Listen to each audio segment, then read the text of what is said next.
La parole est à présent à Madame Eva Sas pour le groupe écologiste. Merci Madame la Présidente. Ma question s'adresse au ministre de l'Économie et des Finances.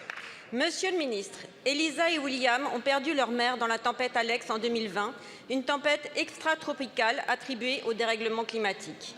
Son corps n'a été retrouvé que 13 jours plus tard. Le dérèglement climatique, ce sont des vies brisées, d'autres perdues. Mais le dérèglement climatique, ce n'est pas une fatalité. Ce sont des entreprises, des actionnaires qui, conscients des conséquences sur les vies humaines, font le choix cynique d'accroître la production de pétrole et de gaz. Total Énergie consacre ainsi plus de 70% de ses investissements à des projets pétrogaziers et a développé 30 nouveaux projets depuis 2021. C'est pourquoi Elisa et William poursuivent aujourd'hui avec 7 autres victimes Total Énergie et ses actionnaires pour homicide involontaire, mise en danger d'autrui et abstention de combattre un sinistre. Total est responsable, mais nous sommes aussi responsables si nous ne les laissons faire. Nous pouvons entre autres diminuer la rentabilité de ces investissements pétroliers en taxant les bénéfices, ne serait-ce que pour financer la protection des Français contre le dérèglement climatique. L'Italie et l'Espagne l'ont fait.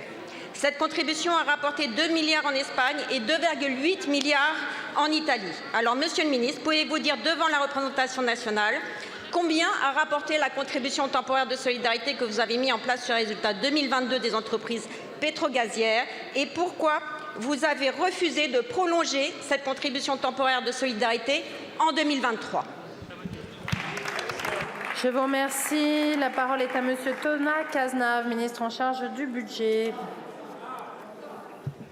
Merci Madame la Présidente, Mesdames et Messieurs les députés. Madame la députée Eva Sas, tout d'abord, vous évoquez une procédure judiciaire en cours devant les tribunaux. Il ne m'appartient pas, il n'appartient pas au gouvernement d'aller commenter les procédures judiciaires, mais ça me permet quand même de rappeler une évolution fondamentale dans notre droit, et la France a été pionnière en la matière, c'est la loi sur le devoir de vigilance des grandes entreprises de 2017, qui impose, parce qu'il est question, Madame la députée, d'exigence de vigilance des entreprises vis-à-vis de leur impact social, de leur impact environnemental, et cette loi-là, elle permet, sous le contrôle du juge, de vérifier que les entreprises sont bien au rendez-vous des responsabilités qui sont les leurs. Et d'ailleurs, et j'espère que vous soutiendrez et vous soutenez cette démarche, nous avons défendu l'extension de ce cadre au niveau communautaire avec un projet de directive devoir de vigilance qui ira d'ailleurs bien au-delà que le cadre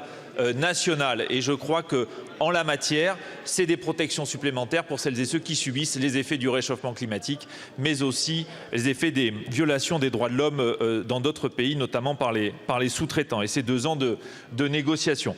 S'agissant de la fiscalité, je le redis ici, il vaut mieux se battre comme nous l'avons fait sur des obligations légales et réglementaires que de penser qu'à tout problème, il y aurait une solution fiscale.